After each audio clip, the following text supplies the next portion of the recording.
नमस्ते। पुनः happy science नेपालमा स्वागत छ। आज हामी यस टिभीमा मास्टर रिहो ओकावाजीको एउटा नयाँ प्रवचन लिएर उपस्थित भइसकेका छौँ। सर्वप्रथम ह्याप्पी साइन्स के हो भन्ने विषयमा केही जानकारी दिन चाहन्छु। ह्याप्पी साइन्स जसका संस्थापक हुनुहुन्छ मास्टर रिहो ओकावा। उहाँ जापानमा जन्मिनुभयो र उहाँले 1981 मा बोधि ज्ञान प्राप्त गरेर 1986 मा यस संस्थाको स्थापना गर्नुभयो र स्थापनाको कालदेखि नै उहाँले सम्पूर्ण मानव जगतलाई कसरी सुखी बनाउने, कसरी समाजलाई उत्कृष्ट समाज बनाउने र यो संसारलाई एउटा स्वर्ग जस्तै बुद्ध भूमि बनाउने भन्नेतिर उहाँ निरन्तर लागिरहनु भएको छ।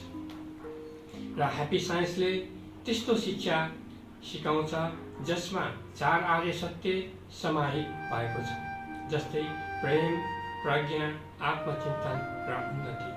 यो 4वटा शिक्षा मात्र मानव जगतले यसलाई बुझ्ने हो भने यस संसारलाई बुद्ध भूमि बनाउन धेरै मद्दत पुग्दछ। र मास्टर रिहो ओकावाजीको एउटै सपना छ, सम्पूर्ण मानव जातिले म सुखी छु भनेर भन्न सक्नु। उहाँको यो लक्ष्यलाई ह्याप्पी साइन्सले संसारभरि उहाँको शिक्षालाई विस्तार गरेर उहाँको शिक्षालाई संसारको हरेक कुनामा पुर्याउने एउटा अभियानको रूपमा हामीले लिएका छौँ। र ह्याप्पी साइन्स नेपाल पनि विगत 2009 सालबाट नेपालमा सुरुवात गरेका छौँ। र मास्टर रिहो ओकावाजीले अहिलेसम्म उहाँले धेरै प्रवचनहरू दिइसक्नु भएको छ, धेरै पुस्तकहरू उहाँले प्रकाशन गरिसक्नु भएको छ भने सो पुस्तककै मार्फत उहाँले एउटा सिनेमा पनि बनाइसक्नु भएको छ। र अहिले भन्ने हो भने मास्टर रिहो ओकावाजीको प्रवचन 3350 पुगिसकेको छ, जसमा उहाँको जुन इङ्ग्लिसमा मात्र उहाँले 150 वटा प्रवचन दिइसक्नु भएको छ।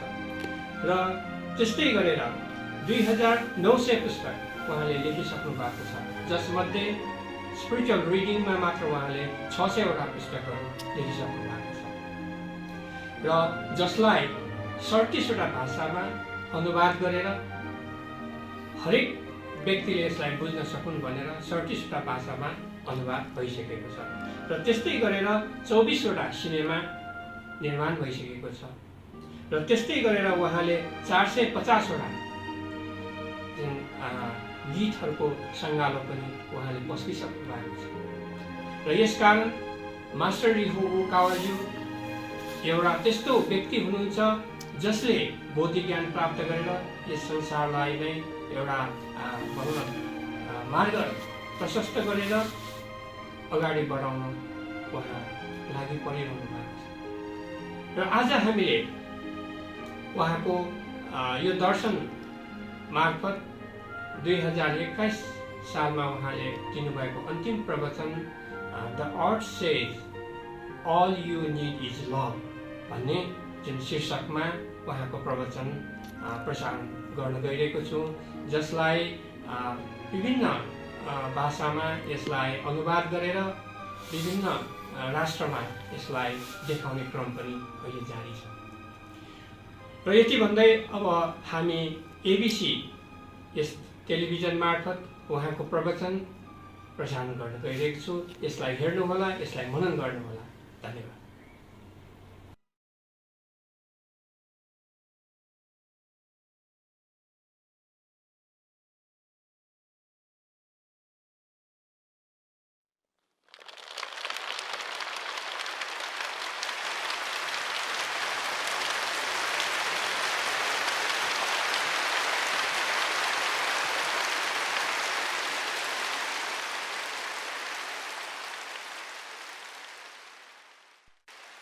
धन्यवाद। डिसेम्बरको जाडो रातमा भेला भइदिनु भएकोमा साँच्चै नै धन्यवाद।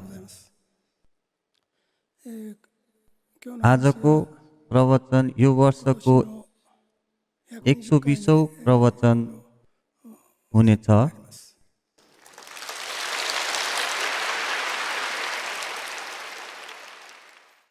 समग्रमा यो 3369औं प्रवचन हुनेछ।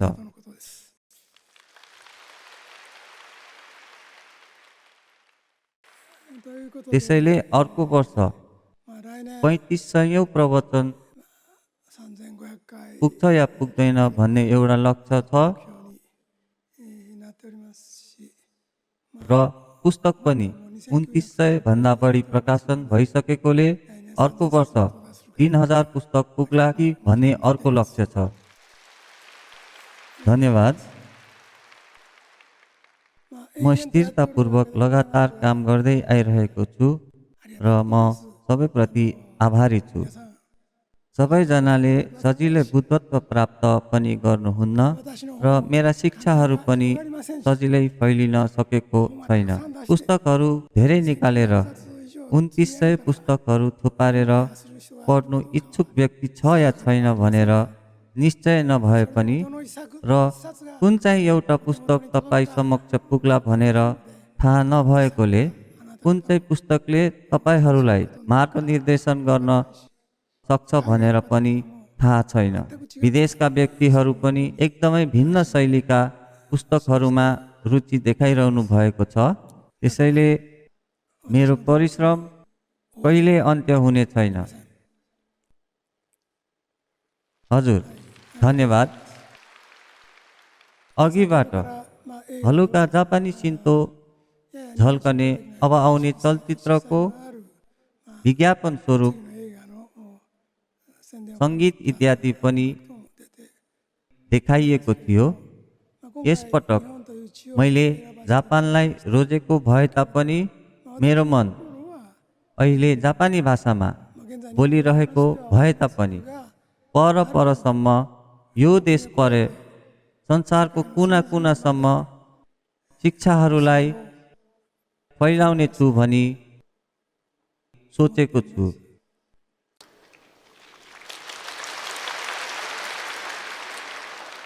आज संसारभर 3500 स्थानहरूमा प्रत्यक्ष प्रसारण भइरहेको छ।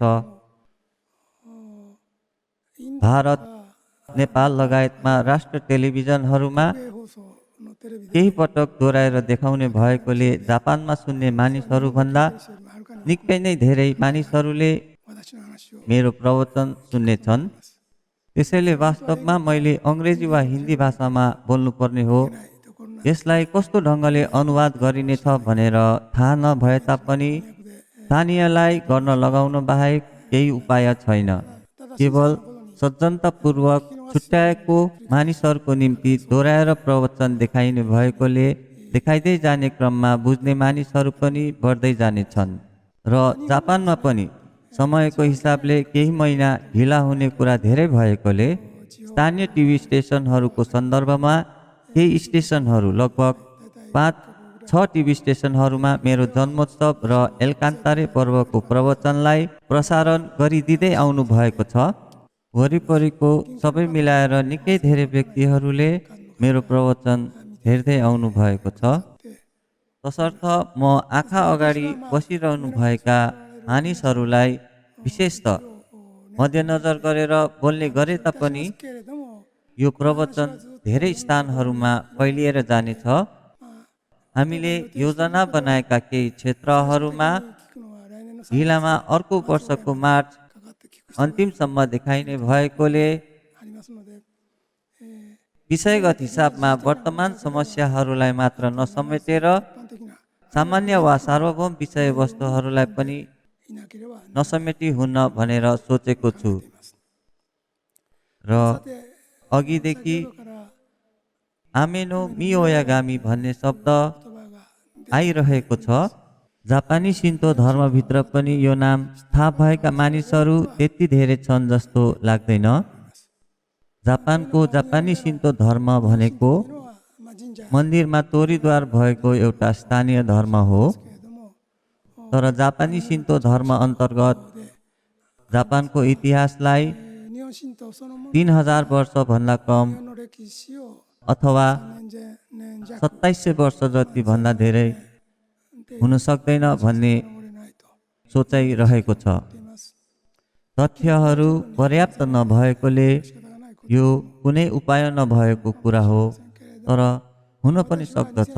मैले सन् 2015 सालतिर मैले सार्वजनिक गरेको थिएँ कि खासमा जापानी सभ्यता अहिलेभन्दा लगभग 30,000 वर्ष पहिले नै आमेनो मियोयागामी भनिने भगवान हालको फुजी हिमाल भएको ठाउँको नजिकै अन्तरिक्षबाट अवतरण भएको समयबाट सुरु भएको कुरा कैयौँ पुस्तकहरूमा भनिसकेको छु।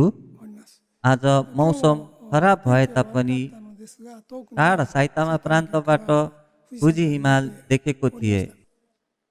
त्यो फुजी हिमालको नजिकै दोस्रो फुजी हिमाल पनि थियो। फुजी हिमाल जस्तै देखिने थोरै सानो दोस्रो फुजी हिमाल थियो।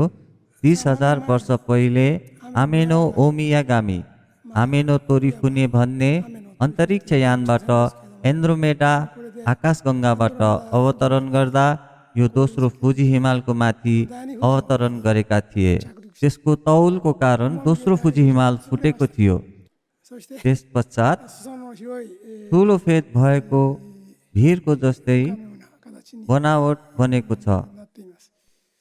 त्यति बेला आएको वस्तुको एक अंश अझै पनि फुजी हिमालको फेदमा सिजुओका प्रान्तको छेउमा गाडिएको अवस्थामा छ र यसलाई अन्ततः प्रकट गर्न चाहन्छु।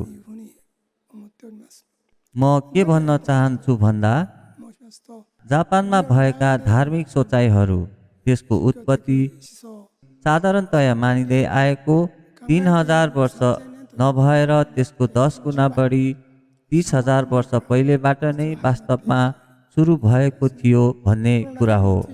यसको सन्दर्भमा आज म केही व्याख्या गर्न चाहन्छु भनेर सोचेको छु। त्यो जापानको धर्म भएकोले जापानमा मात्र विश्वास गरिने धर्म हो भन्ने अर्थ होइन। अहिलेभन्दा 30,000 वर्ष पहिले जापानी द्वीप समूह समुद्रले घेरिएको एउटा सानो टापु नभएर दक्षिण र उत्तर दुवैतिर युरेसिया महाद्वीपसँग जोडिएको थियो। त्यहाँ मानव र जनावर दुवैको सभ्यताको उपस्थिति थियो। त्यसैले 30,000 वर्ष अघिको आमेनो ओमियागामीको शिक्षाका केही रूपहरू परिवर्तन गरेर युरेसिया महाद्वीपसम्म फैलिँदै गएको थियो। त्यो विषयलाई गहिराइमा सिकाउन पनि अझ अलिकति समय लाग्छ र त्यसको सत्यतालाई मात्र पहिले अनुसन्धान गर्ने सोचेको छु। त्यसैले जापान भनिने सानो टापुई देशमा युरेसिया महाद्वीपबाट आएर उनीहरूले आफ्नो संस्कृति सिकाए अथवा ढुङ्गामा टापुदेखि टापुसम्म आएर जापानी सभ्यताको उत्पन्न भयो इत्यादि कुराहरू भनिरहेको जस्तो लाग्न सक्दछ। तर मैले भनिरहेको कुराहरू एकदमै भिन्नै विषय हो।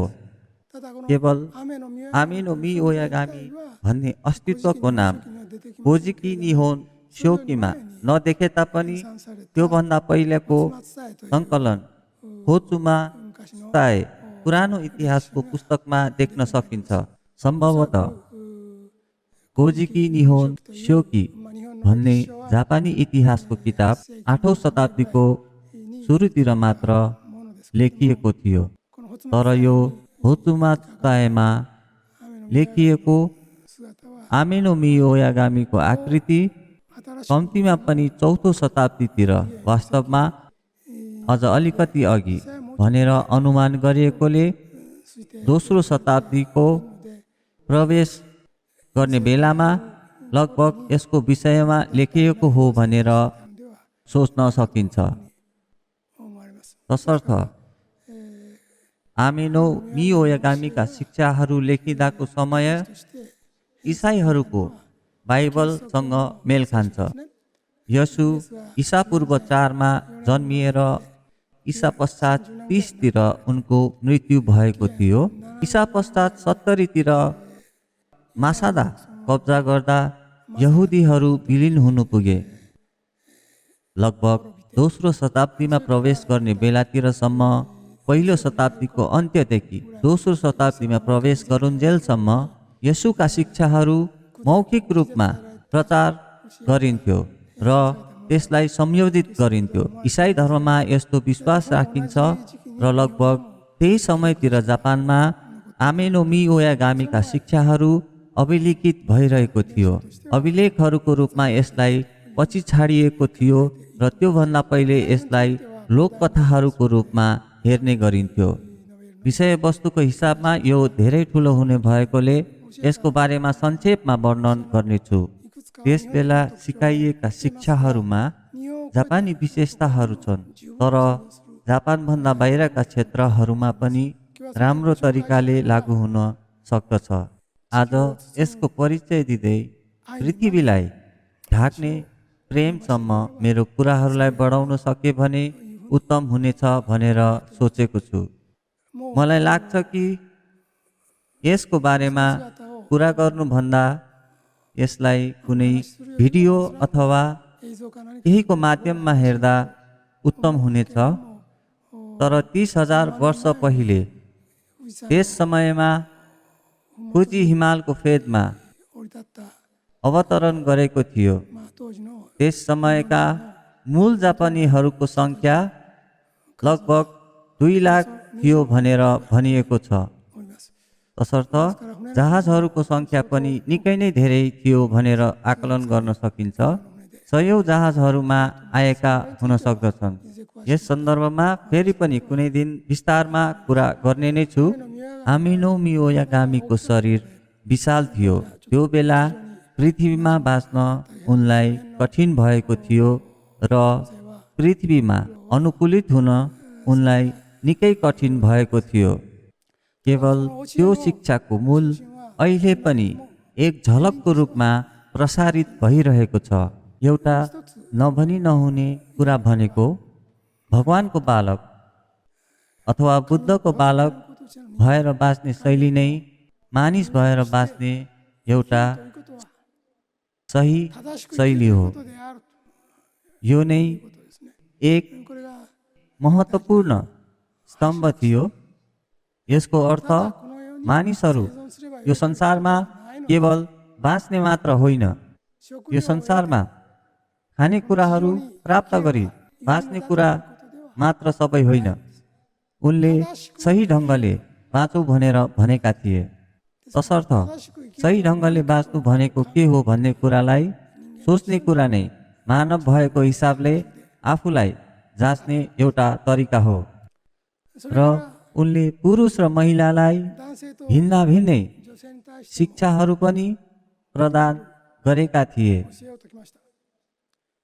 पुरुषहरूलाई उनले पुरुषार्थ हुनु भनेका थिए र मलाई लाग्दछ कि यो आजका पुरुषहरूमा पनि लागू हुने कुरा हो।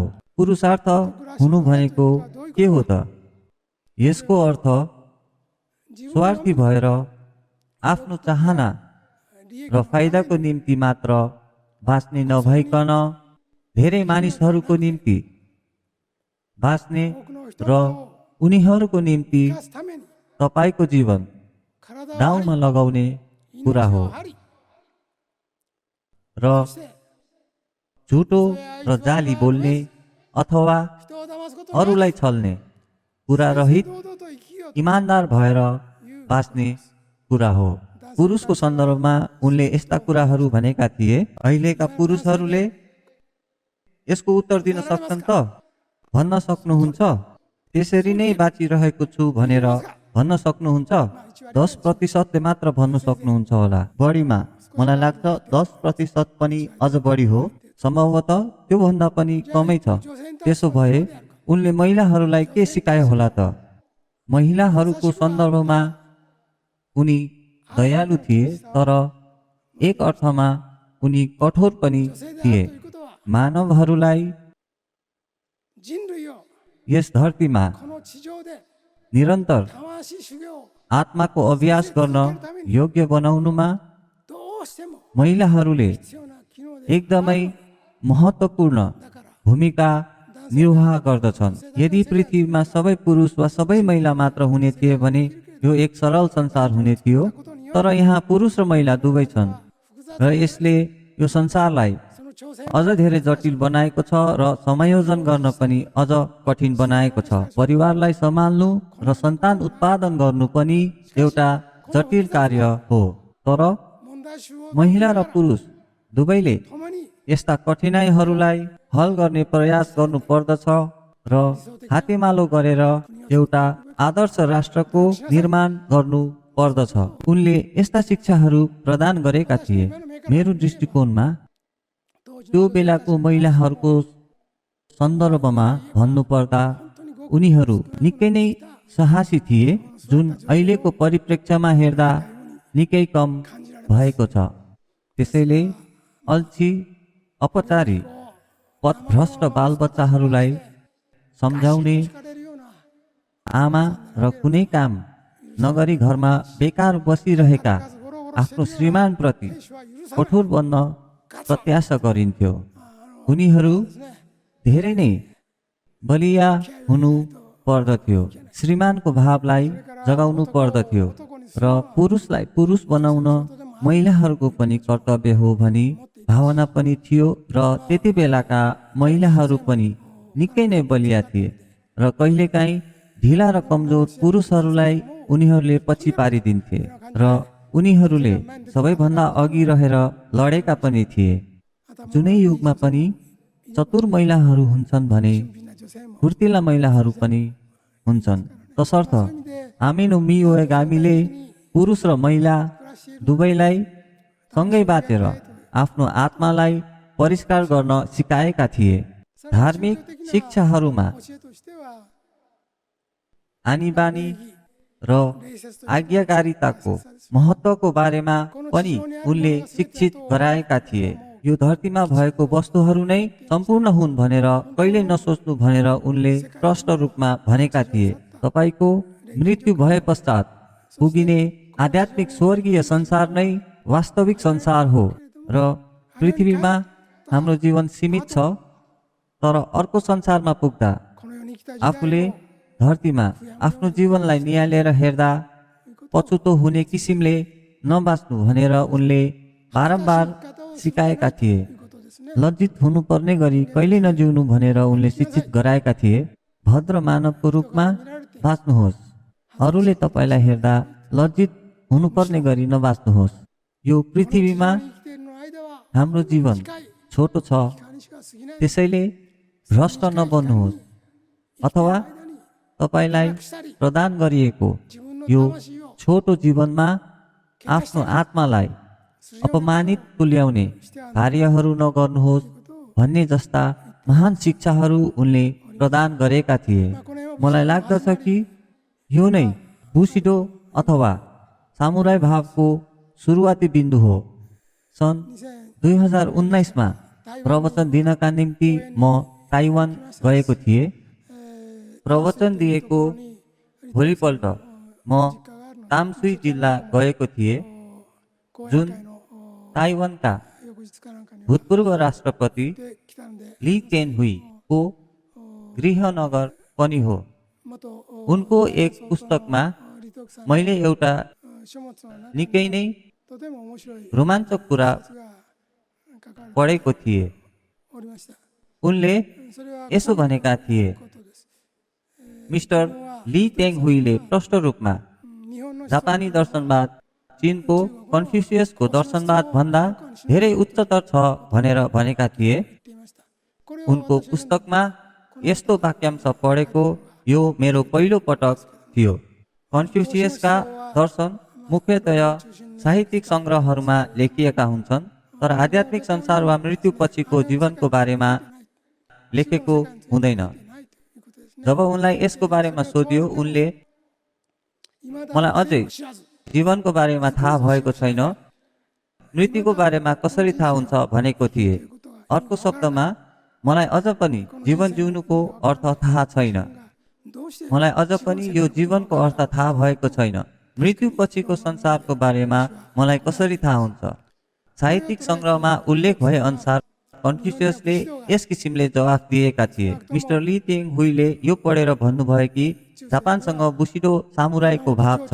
कम्तीमा पनि मध्ययुगमा आइपुग्दा जोचो यामामोतोले हागाकुरे भन्ने पुस्तक लेखेका थिए र भनेका थिए बुसिडो अथवा सामुराईको मार्ग भनेको मृत्युमा पाउन सकिन्छ। पक्कै पनि मृत्यु नै अन्तिम उद्देश्य होइन। वास्तवमा यस धरतीमा हाम्रो जीवन अवधि धेरै छोटो छ।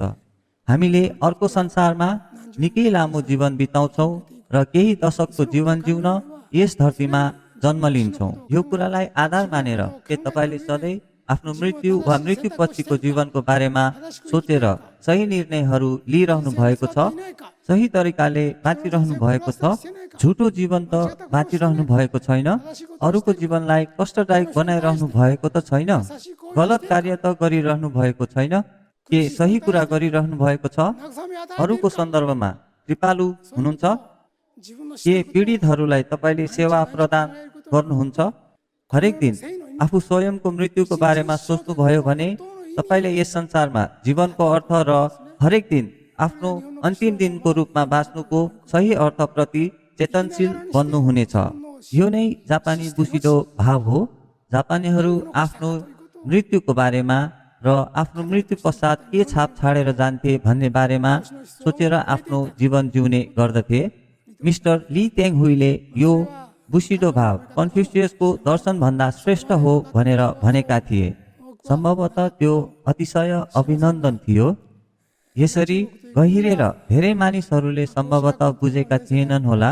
चीनले अहिले संसारभर कन्फ्युसियसको धेरै विद्यालयहरू स्थापना गरेको छ, किनभने कन्फ्युसियसका दर्शनले आध्यात्मिक संसारको बारेमा उल्लेख नगर्ने भएकोले यसलाई प्रयोग गर्न धेरै सहज हुन्छ। उनको दर्शनले मृत्यु पछिको जीवनमा हुने आत्माहरू अथवा भूतहरूको बारेमा कुरा गर्दैन। तसर्थ चीनको भौतिकवाद दर्शनको सन्दर्भमा यो उनीहरूलाई मिल्ने र सहज देखिन्छ। आध्यात्मिक संसारको बारेमा कुरा गर्दैन, यो संसारको बारेमा मात्र कुरा गर्दछ। चीनले केवल सर्वश्रेष्ठ विज्ञान प्राप्त गर्ने र प्रचुर मात्रामा सामग्रीहरू प्राप्त गर्ने लक्ष्य राख्दछ। त्यसैले यो वास्तवमै उनीहरूको लागि एकदमै सहज छ। हो, पक्कै पनि यस्ता कुराहरू पनि महत्त्वपूर्ण हुन्छ। विज्ञान र प्रविधि पनि विकसित हुनुपर्छ र यो संसारमा बाँच्न मानिसहरूले घाँस, बाँस र कपास प्राप्त गर्नु महत्त्वपूर्ण हुन्छ भनेर मेरो विश्वास रहिआएको छ कि मानव जीवनका आधारभूत आवश्यकताहरू हुन्। तपाईँले ती आवश्यकताहरूलाई व्यवस्था गर्नु सक्नुहुन्न। यद्यपि ती सामग्रीहरू नै सबै हो भन्ने विश्वास गलत हो। कतिपय देशहरूले नास्तिकता वा भौतिकवादमा आधारित आफ्ना राष्ट्रिय नीतिहरू स्थापना गरेका छन्। यदि यसको मतलब उनीहरू पछाडि परेका क्षेत्रको विकासमा ध्यान केन्द्रित गर्दैछन् भने त्यो ठिकै हो, तर यदि तिनीहरूले यो संसार नै एउटा मात्र संसार हो भनी अघि बढ्छन् भने तिनीहरू गलत छन्। मैले चीनको मात्र कुरा गरिरहेको छुइनँ, यो युरोप र अमेरिकामा पनि लागू हुन्छ। अमेरिकामा त्यहाँका मानिसहरू आइतबार चर्च जान्छन्, तर हप्ताका अन्य काम गर्ने दिनहरूमा उनीहरूले अर्को संसार अथवा धार्मिक मूल्यहरूको बारेमा कदापि सोच्दैनन्। उनीहरूले केवल पैसा कमाउनको निम्ति आफू समक्ष आएका कामहरूमा ध्यान केन्द्रित गर्ने गर्दछन्। दुर्भाग्यवश विश्वभर मानिसहरूको आस्था घट्दै गइरहेको छ। भौतिक सम्पत्ति र आर्थिक लाभ उनीहरूको मुख्य चिन्ताको विषय बन्दै गइरहेको छ र यस्तै मान्यता प्रचलित हुँदै गइरहेको छ। यो एकदम निराशाजनक छ। यो धेरै सानो तर पहिलो चरण हो। यदि मानिसले विश्वास गर्छ कि तिनीहरू आफ्नो भौतिक शरीरभन्दा केही बढी होइनन् भने त्यो गलती हो। यसरी शिक्षा पनि गल्ती हुन पुग्दछ। मानिसहरूले उनीहरूलाई यस संसारमा बाँच्न सहज हुने शिक्षाको मात्र खोजी गर्न थाल्नेछन्। उनीहरूले केवल आफ्नो आँखाले देख्न सक्ने परिणामहरू मात्र खोज्न थाल्नेछन्। फलस्वरूप धेरै मानिसहरूले विश्वास गर्न थाले कि सफलता भनेको वस्तु प्राप्त गर्नु हो, जस्तै कि उच्च प्रतिष्ठा र पद अथवा जग्गा जमिन, बिल्डिङ र पैसालाई मानिसहरूले मन पराउँछन्। केही धार्मिक राष्ट्रहरूमा मानिसहरूले पुनर्जन्म स्वीकार गरे तापनि मानिसहरूले आफ्ना पूर्वजन्ममा राम्रा कार्यहरू गरेकोले तिनीहरू राजा, पुजारी वा धनी वर्गमा जन्मेका हुन् र त्यसैले उनीहरूले अहिले उच्च स्थान पाएका हुन् भनेर व्याख्या गर्दछन्। मलाई लाग्दछ कि यस्ता धेरै दर्शनहरू भारतबाट उत्पन्न भएका हुन्। यो विश्वासले उनीहरूको संस्कृतिमा गहिरो जडा गाडेको छ, तर शाक्यमुनि बुद्धले लगभग 2500 वर्ष पहिला यो विचारलाई अस्वीकार गर्नु भएको थियो। उहाँ योद्धाहरूको वर्गमा जन्मनु भएको थियो। हिन्दू जातीय व्यवस्थामा ब्राह्मण पुजारी वर्गको रूपमा शीर्षमा पर्दछन्। भगवानसँग नजिक भएकोले यो नै सबैभन्दा उच्च तह हो। त्यसपछि क्षत्रिय अथवा शासक वर्ग आउँछ, त्यसपछि वैश्य भनिने व्यापारी वर्ग आउँछ र त्यसपछि शूद्र वा दास वर्ग आउँछ। यी प्रमुख 4 वर्गहरू हुन्। यो भन्दा तल बहिष्कृत वर्ग पर्दछ, जहाँ अछुत भनेर चिनिनेहरूलाई राखिएको छ। त्यसैले मानिसहरूले पुनर्जन्ममा विश्वास गरे तापनि यो विचार प्राय तिनीहरूको वर्तमान परिस्थितिलाई उचित ठहराउन प्रयोग गरिन्छ। उदाहरणको लागि उनीहरूले व्याख्या गर्छन् कि तपाईँ तल्लो जातमा जन्मनु भयो किनभने तपाईँले आफ्नो विगतको जीवनमा अपराध गर्नुभयो वा तपाईँले आफ्नो पूर्वजन्ममा पुण्य कर्म गर्नुभएको कारणले तपाईँ उच्च वर्गमा जन्मिनु भएको छ। तर शाक्यमुनि बुद्धले सिकाउनु भयो कि मानिसहरू जन्मले ब्राह्मण बन्दैनन्, तर कर्मले बन्छन्। तिमी को हो भनेर तिम्रो कर्मले निर्धारण गर्दछ। यदि तपाईँका कर्महरू ब्राह्मणको जस्तै छ भने तपाईँ निश्चय ब्राह्मण हो। यदि तपाईँ एक धार्मिक व्यक्तिको रूपमा बाँच्न वा व्यवहार गर्नुहुन्छ भने तपाईँ ब्राह्मण हो। तर तपाईँ ब्राह्मणको रूपमा जन्मेर यदि तपाईँले तरवार लिएर युद्ध लड्नु भयो भने तपाईँ क्षत्रिय हो, र यदि तपाईँ व्यापारमा संलग्न हुनुहुन्छ भने तपाईँ वैश्य हो। यदि तपाईँको कर्महरू अशोभनीय छन् भने यसको अर्थ तपाईँलाई शूद्र भन्दा केही फरक पर्दैन। यसरी उहाँले मानिसहरूलाई उनीहरूको कर्मले मात्र निर्धारण गर्छ भनेर सिकाउनु भएको थियो। तर कर्मले मात्र पनि पर्याप्त हुँदैन भनेर म थप्न चाहन्छु। तपाईँको मन र विचारले पनि असर गर्दछ। तपाईँले आफ्नो मनमा सोच्नु भएको विचारले सिधै कर्मको रूप लिन्छ। त्यसैले तपाईँको सोच र कर्म दुवैले तपाईँ को हो भनेर निर्धारण गर्दछ। भारतमा अझ पनि जातीय प्रणाली रहिआएको छ। भारत एउटा महान धार्मिक राष्ट्र भएको हिसाबले यो एकदमै निराशाजनक कुरा हो। धेरै मानिसहरूले विश्वास गर्दछन् कि उच्च वर्गमा भएकाहरू पूर्व जीवनमा र यो जीवनकालमा पनि सद्गुणी हुनुपर्दछ। यद्यपि उच्च पद वा धनी वर्गका मानिसहरू मध्ये धेरै यस्ता छन् जो मृत्युपछि नर्कमा पुग्दछन्। उदाहरणको लागि यहाँ धेरै राजाहरू, मन्त्रीहरू, उच्च सरकारी अधिकारीहरू र ठुला कम्पनीका अध्यक्षहरू छन्, तर तिनीहरू सबै स्वर्गमा जान सक्दैनन्। कोही नर्कको तल्लो भागमा परेका छन्। विद्वानहरूको सन्दर्भमा पनि यो समान छ। म विश्वास गर्न चाहन्छु कि अधिकांश विद्वानहरू अपराधमा संलग्न हुँदैनन्, तर भर्खरै जापानको सबैभन्दा ठुलो विश्वविद्यालयमा ठुलो कर छलीको स्क्यान्डल भएको थियो। तसर्थ आजकल विद्वानहरूको गुणस्तर शङ्कास्पद छ। म चिन्तित छु कि विश्वविद्यालयहरू काम नगर्ने अल्छी मानिसहरूको अर्को जमघट गर्ने स्थल भएको छ। म यसलाई नकारात्मक रूपमा लिन चाहन्न, तर हामीले अरूलाई तिनीहरूको भिजिटिङ कार्ड वा रूपले आँक्नु हुँदैन। बरु तपाईँको मन र व्यवहार आफैमा एक जीवन हो र एक व्यक्तिको रूपमा मूल्य हो, र तपाईँ यस जीवनकालमा कसरी जिउनुभयो त्यसले तपाईँ मृत्युपछि कहाँ पुग्नुहुन्छ र अर्को जन्ममा कसरी जन्मनुहुन्छ भन्ने निर्धारण गर्दछ। शाक्यमुनि बुद्धले यही सिकाउनु भएको थियो। भारतका दर्शनहरू अध्ययन गरे तापनि धेरै मानिसहरूले शाक्यमुनि बुद्धको शिक्षाहरूलाई मात्र भौतिक रूपमा पढ्न र बुझ्न सक्दछन्। यही नै वास्तविक मूलधार हो। यो युद्धपछिको खराब शिक्षाको कारण हुन सक्दछ, तर युद्धमा पराजयले जापानी शिन्तोको पतन भयो र यसको स्वर्ग ताकामागाहारा पनि पुनर्स्थापित गर्न आवश्यक हुने गरी एक बिन्दुमा पुगेर टुक्रिन पुग्यो। मानिसहरूको आस्था डगमगायो र यसको पतनले आध्यात्मिक संसारमा धर्मको विश्वासलाई धेरै कमजोर बनायो। तसर्थ बौद्ध विद्वानहरूले पनि बौद्ध धर्मलाई भौतिकवादी तरिकाले बुझ्नु बुद्धिमानी देखिन्छ भनेर सोच्न थाले। दार्शनिकहरूको हकमा पनि त्यस्तै हुन्छ। यदि तपाईले क्लासिक वा आधुनिक भाषामा सुक्रात र प्लेटोको शिक्षाहरू पढ्नुभयो भने यो स्पष्ट छ कि तिनीहरू प्राण र आत्माहरू, आध्यात्मिक संसार र पुनर्जन्ममा पनि विश्वास गर्दथे। यो स्पष्ट रूपमा लेखिएको छ। उनीहरूले त्यसलाई अनुभव गरेका छन् जसरी अहिले मैले गर्दैछु। तर अब 2000 वर्ष भन्दा बढीपछि धेरै दार्शनिकहरू गणितज्ञहरू जस्तै बनेका छन् र दर्शनको व्याख्या गर्न सूत्र र नोटेसनहरू प्रयोग गर्दछन्। तर तिनीहरूले के भन्छन् त्यसको कुनै अर्थ र कुनै मूल्य छैन। उनीहरूले सित्तैमा तलब पाइरहेका छन्। उनीहरूको दिमाग मिसिन जस्तै भएको छ र यो दुःखद छ। उन्नत सवारी साधन, भवन र अन्तरिक्षमा जानको लागि अन्तरिक्ष यान बनाउन गणित र भौतिक शास्त्र व्यवहारिक विषयको रूपमा उपयोगी छ। त्यसैले मानविकी अध्ययन गर्ने मानिसहरूले तिनीहरूलाई धेरै अस्वीकार गर्नु हुँदैन। यो उपयोगी क्षेत्रको लागि अगाडि बढ्न राम्रो छ। त्यसैले यसले उपयोगितालाई बढावा दिन सक्छ। तर तपाईले यी अध्ययनहरूको आधारमा रहेको सबैभन्दा महत्त्वपूर्ण कुरालाई बिर्सनु हुँदैन। म यो प्रश्न भन्न चाहन्छु, कम्तीमा तिनीहरूले आफ्नो मुख बन्द राख्नु पर्दछ र तिनीहरूमा विशेषज्ञता नभएका वा अनिश्चित कुराहरूको मूल्याङ्कन गर्नबाट उनीहरू टाढा रहनु पर्दछ। तिनीहरूले आफ्नो अज्ञानता स्वीकार गर्न सक्षम हुन नम्र रहनु पर्दछ।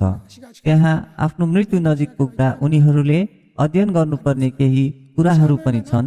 यदि आध्यात्मिक संसारको अस्तित्व छैन र यदि मानिसहरू यस संसारमा जन्मिन्छन् र अर्को संसारमा फर्किन्छन् भन्ने धारणा झुटो हो भने यसको मतलब मैले लेखेका 2900 भन्दा बढी पुस्तकहरू सबै झुटा हुन्। के म झुटो जस्तो देखिन्छु? यदि तपाईले हो भन्नुभयो भने तपाईले गलत बुझ्नु भएको छ। म झुटो जस्तो देखिदिन। मलाई बेइमानी अलिकति पनि मन पर्दैन। म झुटलाई घृणा गर्दछु। मानिसहरूलाई धोका दिन म घृणा गर्दछु। मलाई यो मन पर्दैन। मलाई बेइमान मान्छे मन पर्दैन। संसारलाई धोका दिई हिँड्ने मान्छे मलाई मन पर्दैन। मलाई ठगहरू मन पर्दैन। मलाई नक्कली मन पर्दैन। त्यसैले म यथार्थलाई यथार्थ र सत्यलाई सत्यको रूपमा खोजिरहन चाहन्छु। यसमा 100% सही हुन गाह्रो हुन सक्दछ। कहिलेकाहीँ व्याख्या गर्नमा त्रुटिहरू वा पुष्टि गर्न गाह्रो कुराहरू पनि हुन सक्दछन्।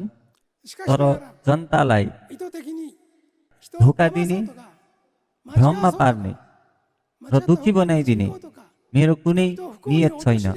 न त म मात्र अथवा हाम्रो समूहलाई मात्र खुसी बनाउने मेरो चाहना छ। मेरो त्यस्तो कुनै नियत छैन। मैले ठुलो भौतिकवादी शक्ति चीन विरुद्ध बारम्बार कडा आलोचना गरेको छु। वास्तवमा मलाई तिनीहरूले सुन्न नचाहने कुराहरू भन्न मन लाग्दैन, विशेष गरी कुनै एक देशको विरुद्धमा, किनभने यो पीडादायी हुन्छ। तर चीनमा घरेलु रूपमा 1.4 अर्ब जनसङ्ख्या छ। यदि हामीले विदेशमा बसोबास गर्नेहरूलाई गन्यौँ भने सम्भवतः लगभग 2 अर्ब चिनियाहरू छन्।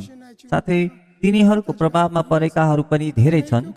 हामीले यति ठुलो सङ्ख्यामा मानिसहरूलाई गलत तरिकाले बाँच्न दिन सक्दैनौँ।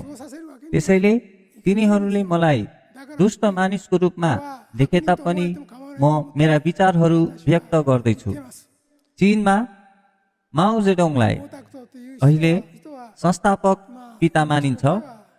सायद यो अस्थायी मात्र होला। उनले 100 वर्ष अगाडि कम्युनिस्ट पार्टीको स्थापना गरेका थिए र उनलाई 70 देखि 80 वर्ष अघिदेखि मात्र संस्थापक पिताको रूपमा मानिँदै आएको छ। धेरै सजाइएका कथाहरूसँगै उनलाई अहिले एक उल्लेखनीय व्यक्तिको रूपमा उच्च मानिन्छ। तर कम्युनिस्ट भए तापनि उनले वास्तवमा मार्क्सका पुस्तकहरू पढेका थिएनन्। यो अनुवाद गर्नेहरूको निम्ति गाह्रो हुन सक्छ, तर उनले सीमा गुआङ नामक चिनिया इतिहासकारद्वारा लिखित जिजी तोन्जियान नामक पुस्तक मात्र पढेका थिए। उनले यही किताबलाई मात्र बारम्बार पढेका थिए। त्यतिखेर उनी एउटा गुफाबाट अर्कोमा भागेको समय थियो जब जापानी सेनाहरू चीनमा गयो र चियाङ काइसेकको सेनासँग लड्दै थियो।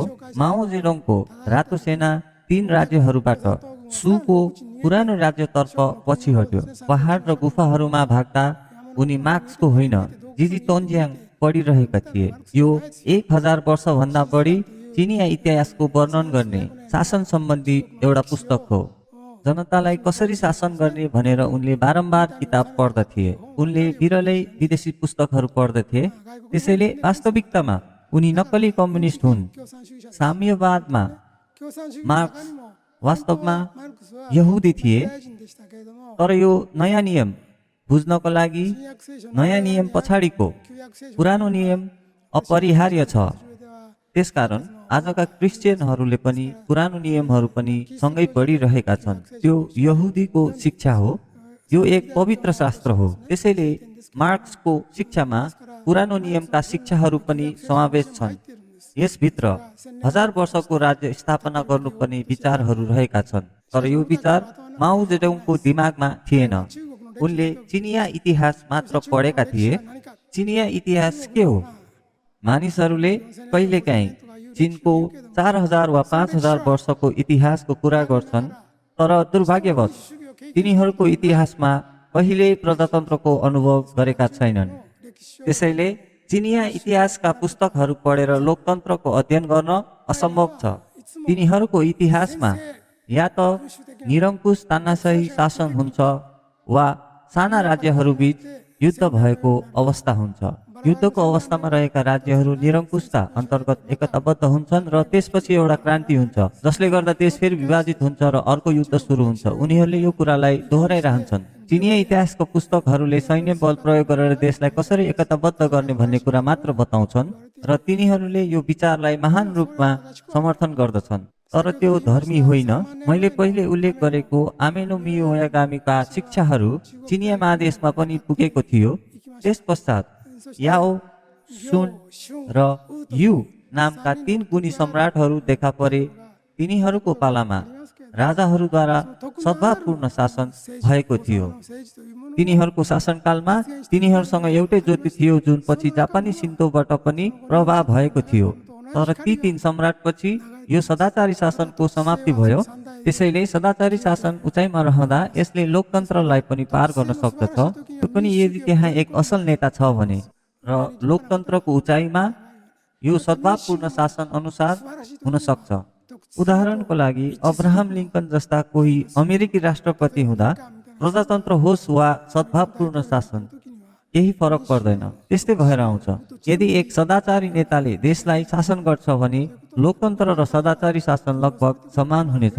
त्यसैले व्यवस्थाको आधारमा राम्रो र नराम्रोको न्याय गर्ने मेरो मनसाय छैन। अहिले अमेरिकी राष्ट्रपति बाइडेनले यो लोकतान्त्रिक र निरङ्कुश देशबीचको लडाई भएको दाबी गर्दै विश्वमा तनाव बढाइरहेका छन्। ट्रम्पको नीतिलाई विभाजनकारी दृष्टिकोणको रूपमा खारेज गर्दै र सहयोग र शान्तिको लागि आह्वान गरेर उनी राष्ट्रपति बने। तर वास्तविकतामा विभाजनले गति लिइरहेको छ र मलाई लाग्दछ कि युद्धको सङ्कट नजिक आउँदैछ।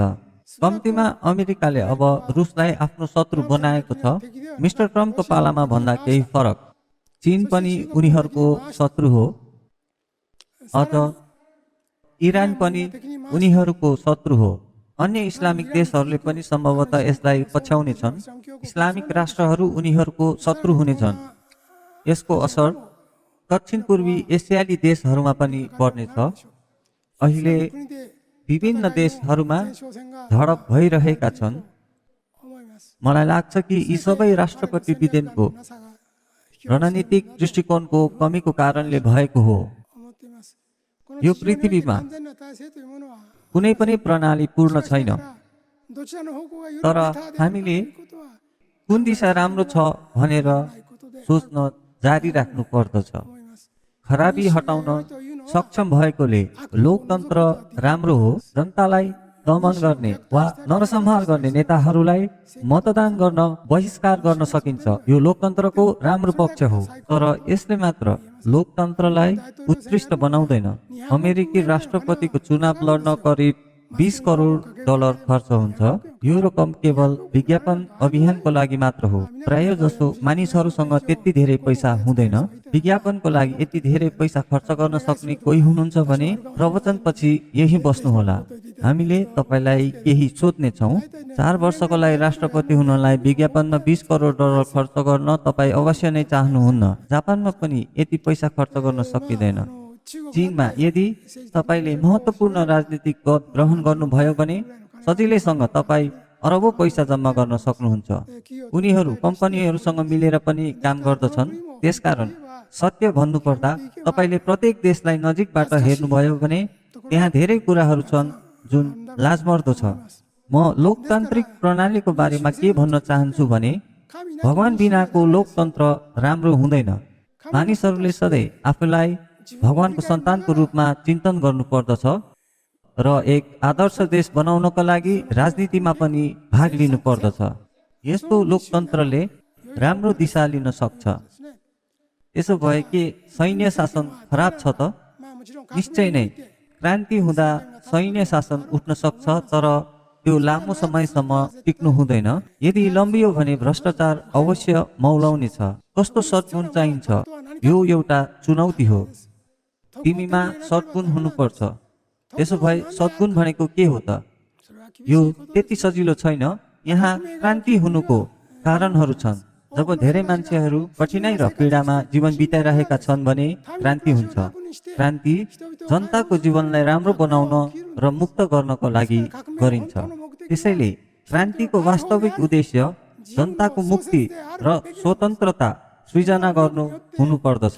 तर सशस्त्र बलबाट शक्ति प्राप्त भयो भने त्यहाँ शासकहरू उत्पन्न हुन्छन् जसले यो शक्तिलाई छोड्न सक्दैनन्। जनतालाई दमन गर्न थाल्छन् र अरूको शोषण गर्न अभिजात वर्गको सृजना गर्छन्।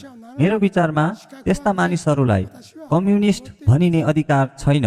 हालसालै जापानको सार्वजनिक सञ्चारले पनि आफ्नो नीति परिवर्तन गरेको छ। सायद उनीहरूलाई आफ्नो गल्ती महसुस भयो होला।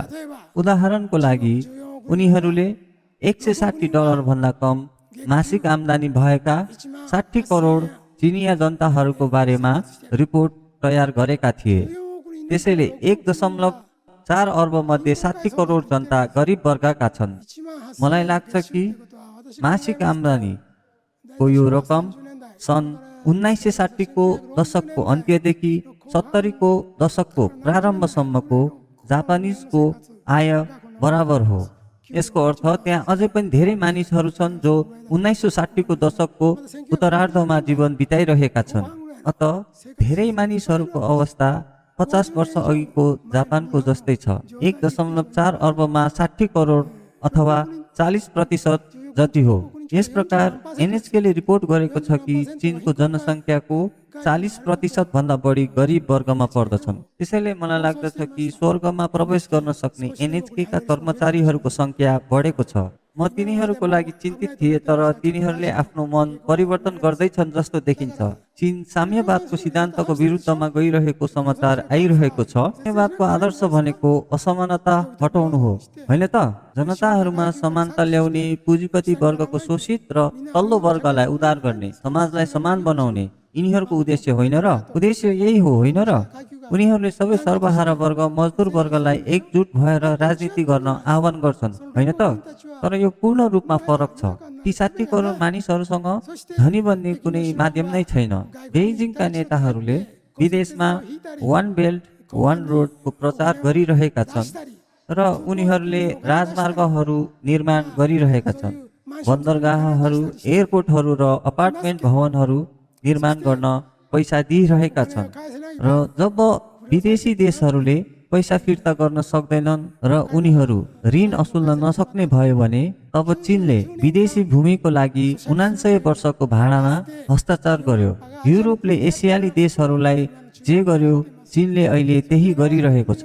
धेरै एसियाली देशहरू चीनको शिकार भएका छन्। उदाहरणको लागि श्रीलङ्का, उनीहरूले चिनिया पैसा प्रयोग गरेर त्यहाँ आफ्नो गहिरो बन्दरगाह बनाए, तर त्यो चिनिया युद्धपोतहरू बन्दरगाह गर्नको लागि थियो। उनीहरूले यसलाई फिर्ता गर्न सक्दैनन्। एक दिन त्यो बन्दरगाह खोसिनेछ। अहिले नेपाल, भुटान र भारतीय सीमा नजिकै धेरै चिनिया सेनाहरू जम्मा भइरहेका छन्। अन्ततः उनीहरूले त्यहाँ घुसपैठ गर्नेछन्। भियतनामले प्रतिरोध गरिरहेको छ, तर उनीहरू पनि बिस्तारै पैसाको प्रलोभनमा हराउँदैछन्। त्यो प्रलोभनले अझ थप ठाउँहरू दिइरहेको छ। तर म भन्न चाहन्छु कि पैसाको लागि आफ्नो आत्मा बेच्नु हुँदैन। गलत चिजहरूको लागि आफ्नो आत्मा बेच्नु हुँदैन। टिभीमा मेरो प्रवचन सुन्ने नेपाललाई भन्न चाहन्छु कि आफ्नो देश नबेच्नुहोस्। श्रीलङ्का र भारत पनि होसियार रहनु पर्दछ।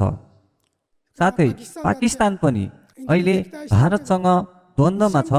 तर यदि तपाईँ मुस्लिम हुनुहुन्छ भने तपाईँ यातना शिविरमा पीडित धेरै उइगुर मुस्लिमहरूलाई किन सहयोग गर्नुहुन्न? अन्य इस्लामिक देशहरूको बारेमा के भन्नुहुन्छ? इरानको बारेमा के भन्नुहुन्छ? उनीहरूले चीनसँग 25 वर्षको तेल लगानीमा सम्झौता गरेका छन्। म बुझ्छु, किनकि उनीहरूसँग बाँच्नको लागि अर्को विकल्प थिएन। इरानमा मुद्रास्फीति बढिरहेको छ।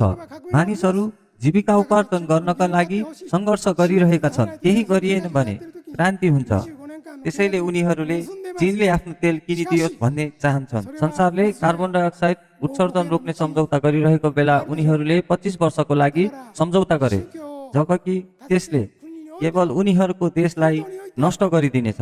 त्यसैले एउटा धार्मिक राष्ट्र भएकोले तपाईँले जे गरिरहनु भएको छ त्यसले के तपाईँको देशलाई साँच्चै नै सही दिशामा लगिरहेको छ? कृपया त्यो जाँच गर्नुहोस्। आणविक हतियार बनाउन हतार नगर्नुहोस् भनेर म इरानलाई भन्न चाहन्छु। यदि हतार गर्नुभयो भने तपाईँको भाग्य पनि इराक जस्तै हुनेछ। त्यसैले कृपया रोक्नुहोस्। जब इजरायल र इरान दुवैसँग आणविक हतियार हुनेछ, अन्तिममा इजरायल बाँच्नेछ, इरान हराएर जानेछ। त्यसैले मेरो कुरा सुन्नुहोस् र दोहोऱ्याएर सोच्नुहोस्। आफ्नो राष्ट्रलाई पश्चिमीकरण गर्नुहोस्। आफ्नो राष्ट्रलाई लोकतान्त्रिक बनाउनुहोस्। तपाईहरूको बाँच्ने बाटो यही नै हो। यहाँ धार्मिक र गैर धार्मिक राष्ट्रहरू बीच विवादहरू छन् र धार्मिक राष्ट्रहरू पनि उनीहरूकै मानिसहरूद्वारा नष्ट हुन सक्दछन्। त्यसैले देशले प्रत्येक नागरिकको मूल्य बढाउने तरिकाले आफैलाई व्यवस्थित गर्नु पर्दछ। मलाई बौद्ध धर्म, जापानी शिन्तो, हिन्दू धर्म, इसाई धर्म र यहुदी धर्म बारे राम्रो जानकारी छ। मैले इस्लाम धर्म पनि बुझेको छु, तर इस्लाम धर्म भित्रको कट्टरपन्थीलाई परिवर्तन गर्नु पर्दछ। यदि तपाईहरूले यसलाई परिवर्तन गर्नु भएन भने तपाईहरू केवल कठिन बाटोमा फस्नुहुनेछ। तसर्थ यसलाई परिवर्तन गर्नुहोस्। आफ्नो भविष्यलाई परिवर्तन गर्नुहोस्। यो तपाईहरू बाँच्न सक्ने केवल एउटै मात्र तरिका हो। यो युगको अन्त्य हुनेछ जब इन्धन आपूर्तिले समृद्धि ल्याउँछ। त्यसैले अब प्रत्येक व्यक्तिले रोजगारी सृजना गर्ने र आफ्नो देशको विकास गर्ने बाटो रोज्ने बेला आएको छ। अफ्रिकाका मानिसहरूलाई पनि म यही नै भन्न चाहन्छु। इस्लाम धर्म फैलिरहेको छ, तर गरिब देशहरूमा मात्र। जसरी साम्यवाद फैलिरहेको छ त्यही किसिमले फैलिरहेको छ। तर वास्तविक भगवानले तपाईलाई आत्मसहयोगसँगै समृद्धिको सत्य बाटो सिकाउँदै हुनुहुन्छ। मेरा शब्दहरूलाई हल्का रूपमा नलिनुहोस्। धेरै धेरै धन्यवाद। मलाई अझै धेरै भन्नु छ। मेरो प्रवचन सुन्नुहुने 164 भन्दा बढी देशका मानिसहरू सबै कृपया मेरा शब्दहरू आफ्ना छिमेकीहरूलाई पनि सुनाउनुहोस्। मानव जातिलाई अझै पनि बचाउन सकिन्छ। तर यदि तपाईँले मेरो कुरा सुन्नु भएन भने मानव जनसङ्ख्या आधा घट्न सक्छ। अबको 10 वर्षमा यस्तो हुन सक्छ, तर वास्तवमै म यसलाई रोक्न चाहन्छु। त्यसैले कृपया मेरो कुरामा विश्वास गर्नुहोस् र अनुसरण गर्नुहोस् र यसको प्रचार गर्नुहोस्। धेरै धेरै धन्यवाद।